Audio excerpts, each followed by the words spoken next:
प्रिय साथियों, Sandeep sir classes में आपका हार्दिक स्वागत है। हम सभी साथी मिलजुल कर रेट एसएससी, पटवारी, ग्राम सेवक, प्री एसटीसी, प्री बीएड आदि के लिए हमने सब मिलकर ऑनलाइन क्लासेज चलाने का एक छोटा सा हमारा मिशन है। उस मिशन के तहत हम घरों में बैठे कंपटीशन की तैयारी कर रहे सभी साथियों और गरीब तबके तक हमारे वीडियो पहुंचाने के लिए हमने एक छोटा सा प्रयास किया है। उसको हम पूरा सफल बनाने की कोशिश भी करेंगे। आप हमारे से जुड़े रहें, हमारे चैनल को सब्सक्राइब लाइक करते रहें, शेयर करते रहें। मैं फूलचंद वरिष्ठ अध्यापक आपको हिंदी विषय के बारे में रीट से संबंधित हो चाहे पटवारी, सभी कर्मचारी चयन बोर्ड के द्वारा आयोजित होने वाली भर्तियों से संबंधित पूरी व्याकरण आपके सामने हमारे एक नहीं लगातार वीडियो देखने से पूरा आपका सिलेबस कवर हो जाएगा। तो लगातार देखते रहिए हमारे संदीप सर क्लासेज के वीडियो। तो आज हम बात करते हैं हिंदी विषय की। तो हिंदी विषय में अपन जैसे हिंदी शब्द से लेकर पढ़ना शुरू करें। मेरा तो खुद का ही मानस था कि हिंदी से ही शुरू करूं, लेकिन पिछले एक वीडियोज में कुछ बच्चों ने सीधा सा एक कमेंट कर दिया कि सर आप विकारी और अविकारी शब्द हमें बताएं। लेकिन फिर भी मैं आपको विकारी और अविकारी बताने से पहले अपन पूरी इसकी एक क्रम से पढ़ेंगे, तभी आपके समझ में आएगा। तो सबसे पहले हम शब्द के बारे में पढ़ते हैं। अब बात आती है कि शब्द कहते किसे हैं। तो शब्द कहते हैं एक या एक से अधिक वर्णों के सार्थक समूह को शब्द कहते हैं। एक या एक से अधिक वर्णों के सार्थक समूह को शब्द कहते हैं।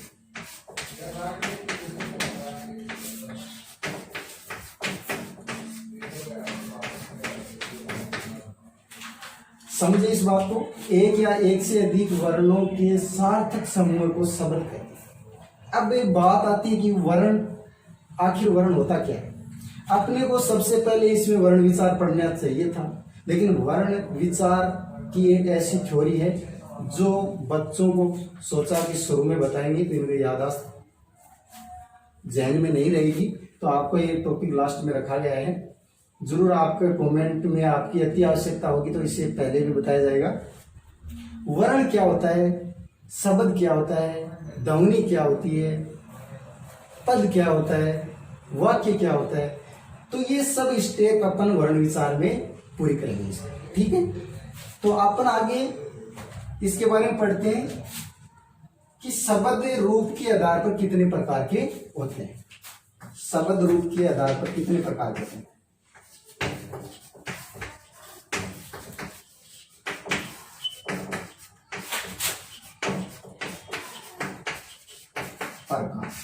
ठीक है, कितने होते हैं।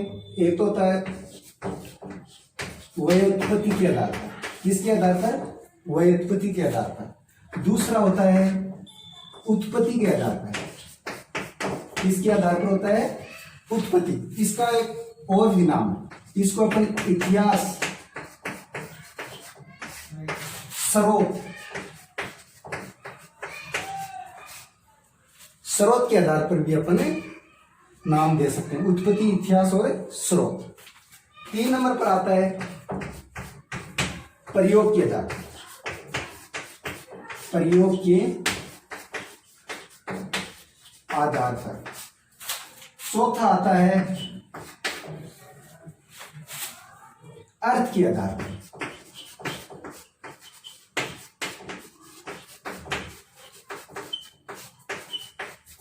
तो अपने पूरे वीडियो हैं वो नोट्स के रूप में आपको उपलब्ध करा दिए जाएंगे। एक बार आप इन्हें समझने की कोशिश करिए। तो शब्द रूप के आधार पर, व्युत्पत्ति के आधार पर, उत्पत्ति के आधार पर, प्रयोग के आधार पर और अर्थ के आधार पर। चले आगे देखते रहिए।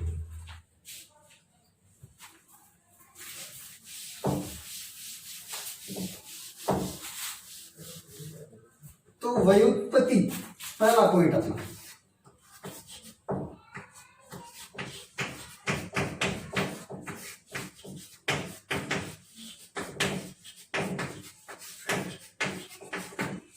व्युत्पत्ति के आधार पर शब्द हैं वो 3 प्रकार के होते हैं। पहला रूढ़, दूसरा यौगिक और तीसरा योग रूढ़। ठीक है, रूढ़, यौगिक और योग रूढ़। तो अपन पहले पढ़ेंगे रूढ़ के बारे में। ठीक है, रूढ़ के बारे में आपने नाम से थोड़ा सा पता चलता है कि रूढ़ यानी परंपरा, पीछे से जनश्रुति जो सुनते आ रहे हैं पूर्वजों से, वो शब्द है वर्तमान में रूढ़ हो गए। तो रूढ़ शब्द है, इसकी एक सार्थक परिभाषा भी, वो सार्थक परिभाषा ये है कि रूढ़ शब्द है उसका किसी प्रकार का खंडन नहीं होता, यानी शब्द के किसी प्रकार के टुकड़े नहीं होते। इसकी परिभाषा लिख दूं मैं, वे शब्द जिनके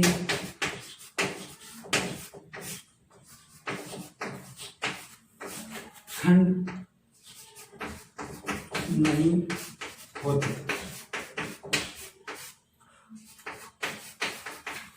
यानी वे शब्द है जिनके खंड नहीं होते। खंड यानी टुकड़े नहीं होते। कहने का अर्थ ये है, जैसे पानी शब्द है, दूध है, दही है, कोयल है, अनगिनत शब्द है, ऐसे आवा है, पानी है,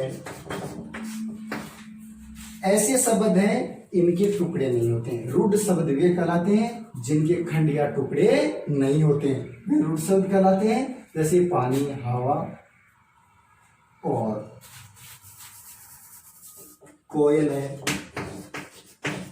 छात्र है, यानी अनगिनत होते हैं। समझे मेरी भाषा। दूसरा यौगिक,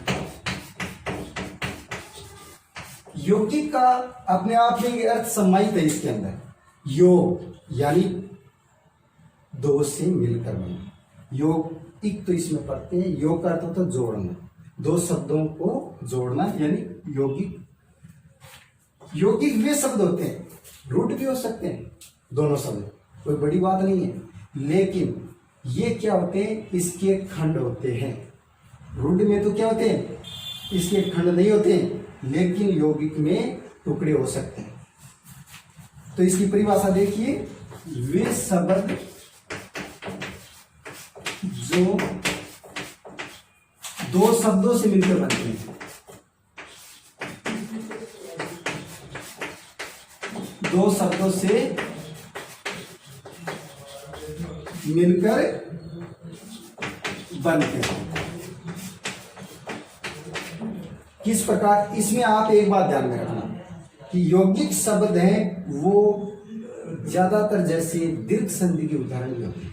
विद्यालय, समझे मेरा, पुस्तकालय, पुस्तक प्लस आलय, विद्या प्लस आलय, ये जरूरी नहीं है सभी संधि के होंगे, संधि के भी नहीं होंगे। कई बार दो शब्द ऐसे भी जुड़े, श्याम सुंदर, श्याम और सुंदर, तो इसमें भी यौगिक शब्द है। समझ गए मेरी भाषा। इसमें तीसरा पॉइंट है,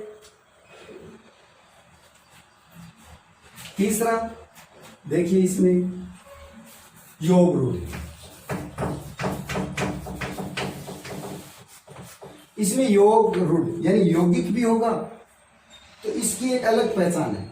पहला, रूढ़ शब्द वे होते हैं जिनके खंड या टुकड़े नहीं होते। यौगिक शब्द वे कहलाते हैं जो दो या दो से अधिक शब्दों से मिलकर बनते हैं, उनका विशेष अर्थ होता है। योग रूढ़ में क्या होता है, इसका विशेष अर्थ तो होता ही होता है, लेकिन इसका अन्य अर्थ निकलता है। जिस प्रकार बहुवरी समास पढ़ा होगा आपने, बहुवरी समास की पूरी पूरी परिभाषा योग रूढ़ में पूरी फिट बैठती है, ये ध्यान में रखो। बहुवरी समास का कोई भी उदाहरण है, वो एग्जाम्पल यानी उदाहरण हमेशा योग रूढ़ का होगा। देखो वे शब्द जो विशेष अर्थ प्रकट करते तथा अन्य अर्थ निकलता है। यानी विशेष अर्थ तो प्रकट करते हैं लेकिन उसके साथ साथ उसका अन्य अर्थ भी निकलता है। वो किस प्रकार, देखो इसके उदाहरण देखोगे तो भी समझ में आएगा। बार बार आप इन्हें उदाहरण देखते रहिए, आप बार बार अभ्यास करेंगे तो आपकी अपन योग रूट के उदाहरण है देखना एक बार। योग रूट के उदाहरण आपको मैंने पहले भी बता चुका हूं मैं कि इनका एक अन्य अर्थ निकलता है, सामान्य अर्थ नहीं निकल कर अन्य अर्थ प्रकट होता है, सीधी सी भाषा यही है। तो आप देखिए जैसे दशानन, लंबोदर,